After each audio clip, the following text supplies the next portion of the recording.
네, 부산 회원들의 김미애입니다. 처장님, 네, 건강하고 안전한 식품 관리가 무엇보다 중요하죠. 그 중요성은 식약처가 어느 정부이든 어느 정권이든 똑같아야 되고, 특히나 지금처럼 후쿠시마 오염수 방류 이후에 국민적 불안이 고조될 때는 더 그래야 됩니다. 그렇겠죠? 네, 그래서 국민적 불안이 해소될 때까지 더 촘촘하고 꼼꼼하게 검증하고, 아까 여러 여야 위원님들 말씀하신 거 잘 새겨서 국민들이 불안해하지 않도록 신경 써주시길 당부드리면서, 이제 우리 윤석열 정부가 들어와서 마약 중독 재활센터를 비롯한 종합적인 마약과의 전쟁 선포 이후에 식약처가 주도적으로 하는 일들에 대해서 한번 질의하겠습니다. 최근 5년간 마약류 사범의 지속적인 급증이 있었고, 특히나 문제되는 것은 35%나 높은 재범률, 재수감률입니다. 그리고 10대, 20대 젊은 층의 마약 사용이 증가하고 외국인 마약류 사범도 꾸준히 증가하고 있습니다. 그럼에도 불구하고 이런 경향은 단속과 처벌 위주에서 치료와 재활로의 전환이 잘 되지 않았습니다. 그래서 그 필요성을 인식하고 있었는데, 지금 우리가 마약 중독자에 대한 치료 재활 제도가 미비하고 인프라는 상당히 부족하죠.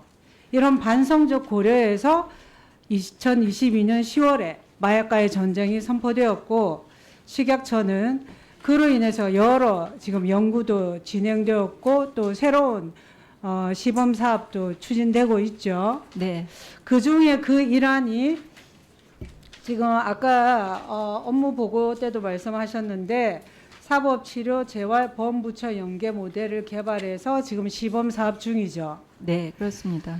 이것이 뭐냐면 마약 사범이 경찰 단계에서 검거되고 수사가 이루어지고 검사가 조건부 기소유예 처분을 하는데, 누구에게 해야 될지 그때 식약처가 운영하는 전문가위원회 운영에 의견을 들어야 되는데, 이때 중독 수준을 평가하고 적정 프로그램을 구성하는 이런 것들을 개발을 한 거 맞습니까? 네, 그래서 이렇게 운영을 하고 여기에 따라서 조건부 기소유예 처분을 내리는데, 여기에서 식약처의 역할은 사회재활 이 부분을 맡고 있는데 맞아요? 네, 그렇습니다.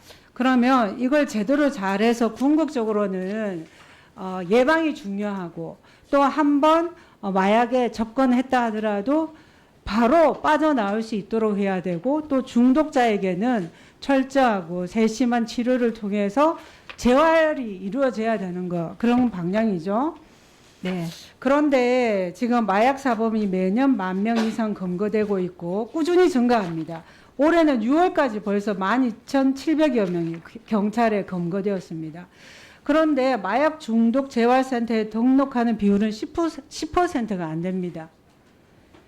이게 기소유예 처분을 받을 때는 강제로 치료든 재활이든 받아야 하는데, 그렇지 않은 경우에는 강제성이 없다 보니까 자발적으로 가야 되는데, 자발적으로 또 강제도 못하고 이런 경우가 상당히 난감합니다. 그렇죠? 네, 그래서 그 개선책의 일환으로 교정시설 출소자나 보호관찰소의 퇴소자의 정보를 법무부로부터 과거에는 제공받을 수 없었는데, 본위원 개정안 발의로 이제는 그게 시행되고 있어서 정보 제공이 가능하게 되었습니다. 그렇죠? 네, 그렇습니다. 그러면 이 부분에 대해서 강제성이 없더라도 어떻게 이분들이 치료받고 재활할 수 있도록 할지 법무부 관련 부처 전문가 논의가 필요합니다. 네, 기소 단계가 아니라 그 이후에도 그 전에도 그렇겠죠? 네, 이 부분에 대한 의견이 있으면 말씀해 주세요. 네.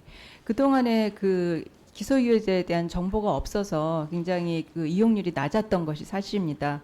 그렇지만 이제 법이 개정돼서 저희가 정보를 얻게 되어서 좀 더 그런 분들에게 연락해서 참여를 훨씬 높이도록 그렇게 노력하겠습니다. 그 다음에 이 예방교육 강사가 좀 부족하고 지역 간의 불균형도 심한 것 같습니다. 2020년 마약법 개정으로 마약류 투약 사범에 대한 재범 방지 의무교육이 의무화되면서 재활교육 강사 양성 사업이 추진되었죠. 네, 그런데 법에 보면 재범 예방 교육 수강 명령 또는 재활 교육 프로그램 이수 명령이 병가하도록 의무화됐는데 그런 이유 때문인지 수강 명령과 이수 명령을 받는 인원을 위한 재활 교육 강사의 수요는 늘리면서 예방 교육 강사는 별로 관심이 없어진 것 같아요. 맞습니까? 예, 지금 그래서 이 강사 양성을 위해서 재활 예방 또는 재활 예방을 같이 할 수 있는 그런 강사 양성을 계획하고 있습니다. 그러니까 이게 시급하단 말이에요. 이게 네. 예방이 무엇보다 중요한데 예방교육 강사가 2021년을 시작으로 배출되지 못하고 있어요. 게다가 내년에는 마약 중독 재활센터가 지금 3곳인데 14개 늘어서 17개로 늘어난단 말이죠. 네. 그러면 이 지역에 적정하게 강사가 배정이 돼야 되는데 이걸 어떻게 해소할지 고민입니다. 네, 의원님 그래서 올해 400명의 인력 양성을 지금 목표로 하고 있고 앞으로 인재 양성 로드맵 전략 연구를 수행하려고 하고 있습니다. 그거를 신속히 로드맵을 마련해서 본 의원에게 보고해 주시기 바랍니다. 네, 의원님.